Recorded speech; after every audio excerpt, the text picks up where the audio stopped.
सद्गुरु के सानिध्य में, सद्गुरु के सानिध्य में, सद्गुरु के सानिध्य में, समर्पण के संस्कार में आ जाती है जब कोई आत्मा, तो घट जाएगी उसके जीवन में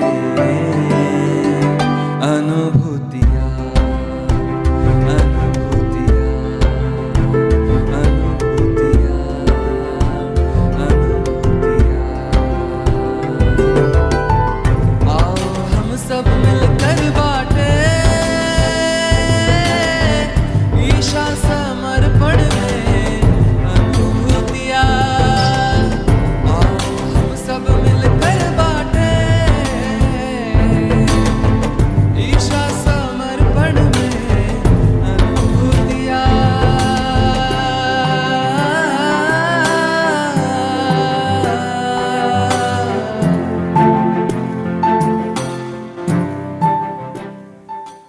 बाबा स्वामी, पूज्य गुरुदेव के चरणों में कोटि कोटि वंदन, गुरु माँ के चरणों में कोटि कोटि वंदन।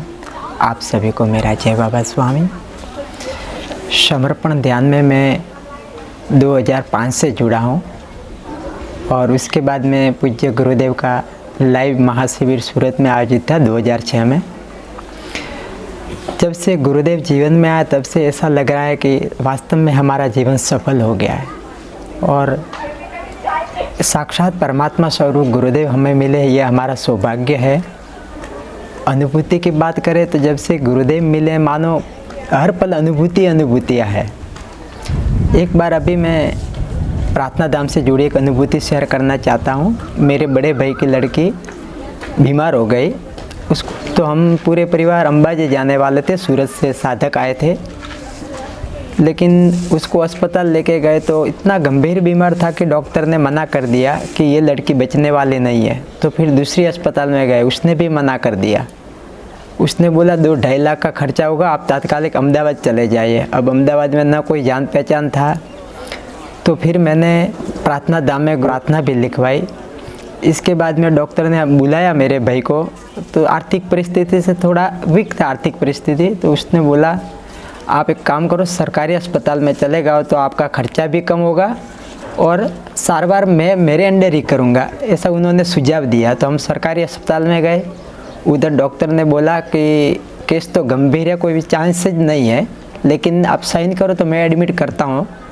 तो मैं तो नहीं था, मेरे भाई ने साइन कर दिया। बाद में मैं गया था उधर, लेकिन मेरे अंत में एक विश्वास था कि गुरुदेव की कृपा में सब मंगल होगा, अमंगल कभी नहीं होगा। फिर डॉक्टर ने एक दिन मेरे को बुलाया और मैं बोला आप टेंशन मत करो, उसको कम से कम अगर ठीक हो गया तो 3 महीना तो रखना ही पड़ेगा और पूरे कमरे में अंधेरा, क्योंकि थोड़ा ही प्रकाश मिलता है तो फिर वो बीमार हो जाते थे, तो पूरा अंधेरा रखना पड़ेगा। फिर धीरे धीरे 8-10 दिन में तो पूरा केस नॉर्मल होने लग गया और 18 दिन के अंदर उसी डॉक्टर ने हमको सामने से रजा दिया। यही प्रार्थना धाम की अनुभूति है। जो 3 डॉक्टर ने मना किया कोई चांस नहीं है, लड़की बचेगी नहीं, तो ये हमारे लिए गुरु कृपा है और प्रार्थना धाम से सब जुड़े, यही मेरी शुद्ध प्रार्थना है गुरुदेव के चरणों में। एक बार ऐसे ही मैं मुंबई में था, तो मैं ऐसे बाइक लेके जा रहा था, तो मेरे को उसी टाइम में वास्तव में मेरा ध्यान छूट गया था बीच में 2-2.5 साल के लिए। तो मैं जैसे ही रास्ता क्रॉस कर रहा था तो सामने से एक बाइक आ रहा था, उसने मेरे को उड़ा दिया। तो इसके बाद में उसी समय तो मेरे को कुछ समझ में नहीं आया। वो 3-4 लोग थे और मेरी बाइक का गाड़ी निकाल के भी चाबी भी ले लिया। तो मैं चुपचाप खड़ा रहा। फिर उस एक बाजू में दुकान वाला बाजू वाला आया, उसने बोला कि उसका कोई गलती नहीं है, चाबी दे दो, तो उसने दे दिया। इसके बाद में मेरे को कुछ नहीं हुआ, उसका गाड़ी भी टूट गया, उसको दोनों पैर में लगा, लेकिन मेरे को एक खरोच तक भी नहीं आई। इसके बाद में मेरे को मालूम पड़ा कि गुरुदेव कहते हैं कि आभा मंडल नियमित ध्यान करो तो आभा मंडल रहेगा। तो यही मेरा अनुभव है कि उसी दिन वास्तव में गाड़ी उसने ठोका था तो मेरे को लगना चाहिए, मेरी गाड़ी को नुकसान होना चाहिए। उसी वजह से सामने वालों को सब कुछ हुआ, मेरे को कुछ नहीं हुआ। तो ये बात परम सत्य है कि एक आभा मंडल हमारी सुरक्षा करता ही है और गुरु शक्तियाँ सदैव हमारे साथ होती है। ये भी मेरा एक अनुभव है। एक बार मेरी बहन प्रेग्नेंट थी, तो मेरी मम्मी समर्पण ध्यान से वास्तव में नहीं जुड़ी हुई थी, क्योंकि वो गांव में रहती थी, मैं सूरत था, तो समर्पण ध्यान से जुड़ा हुआ था। लेकिन मेरी मम्मी को मैंने बताया था कि स्वामी जी और अपन छोटी से छोटी प्रार्थना भी, अपने तकलीफ सब कुछ गुरुदेव सुन लेते हैं। घर में सूक्ष्म शरीर का स्वामी जी का तस्वीर रखा हुआ था, तो प्रणाम भी करती थी। एक दिन मेरी बहन डिलीवरी में जब उसका 9 मास पूरा हो गया और प्रस्तुति का जो पीड़ा होता है वो शुरू हुआ, तो उसने बताया नहीं, लेकिन गुरुदेव ने सपने में आके मेरी मम्मी को जगा दिया था कि तू उठ, तेरी बच्ची बीमार हुई है।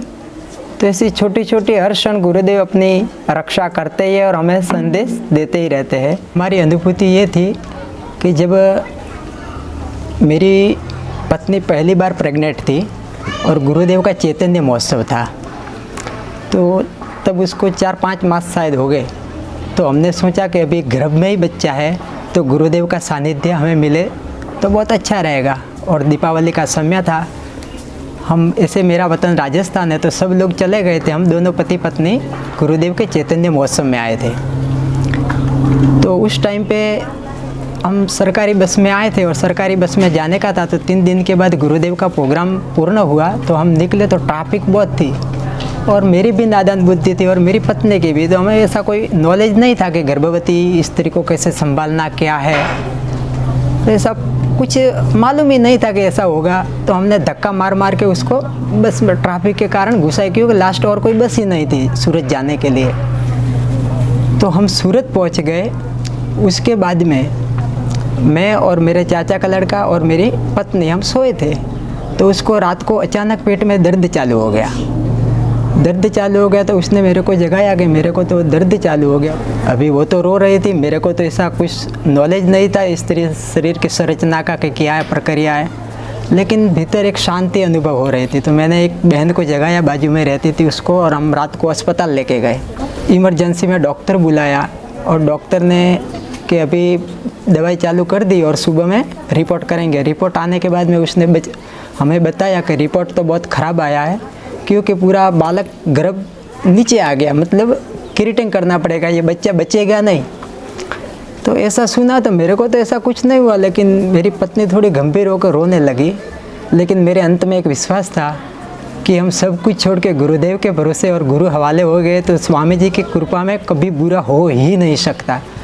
इसके बाद में मैंने प्रार्थना धाम में प्रार्थना लिखवाई और हम हॉस्पिटल के टेरेस पे ध्यान करने लग गए और 2 दिन एडमिट रखा। उसके बाद में दूसरा रिपोर्ट किया तो वही डॉक्टर ने मुझे बुलाया, तो उन्होंने बताया कि यह तो बहुत अद्भुत है। मैं बोला क्या हुआ? तो कभी कुछ नहीं होगा, सिर्फ हमको 3 दिन रखा और फिर हमें रजा मिल गई गुरु कृपा में।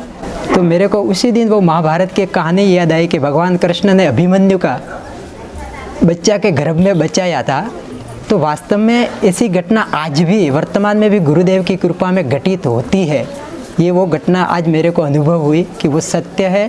एक अभी स्वामी जी का शिरडी का वीडियो शिविर अभी जो हुआ, वो उसका हम प्रोजेक्टर शिविर सूरत में कर रहे थे। तो क्योंकि शिरडी जाने की बहुत इच्छा थी, लेकिन कारण सर जा नहीं पाए थे, तो ये तमन्ना अंदर रह गई थी। लेकिन पूज्य गुरुदेव जी की कृपा से हमें प्रोजेक्टर शिविर का लाभ मिला। और वास्तव में आज तक जितनी शिविरें की, लेकिन इधर जो अनुभव किया ऐसा वास्तव में मेरे को नहीं हुआ। जैसे जाके बैठते थे और गुरुदेव साईं बाबा के आत्म साक्षात्कार की प्रार्थना करवाते तो संपूर्ण पूरा बदन, पूरा शरीर ठंडा हो जाता था। और मेरी पत्नी ने भी मेरे को बताया कि लास्ट दिन गुरुदेव ने जब साईं बाबा के दर्शन की अनुभूति प्रार्थना करवाई, तो उसी दिन उसके मूलाधार चक्र में से ऐसे ऊर्जा का स्राव और एक एक करके सब चक्र से वो बोलती है कि 7 चक्र तक उसको पहली बार ये अनुभव हुआ कि चक्र क्लियर क्या है, वो आज मेरे को समझ में आया है। और गुरुदेव की कृपा में सबकी आध्यात्मिक प्रगति हो और सदैव चित्त सबका गुरु चरणों में रहे, ये मैं गुरुदेव के चरणों में प्रार्थना करता हूँ। जय बाबा स्वामी।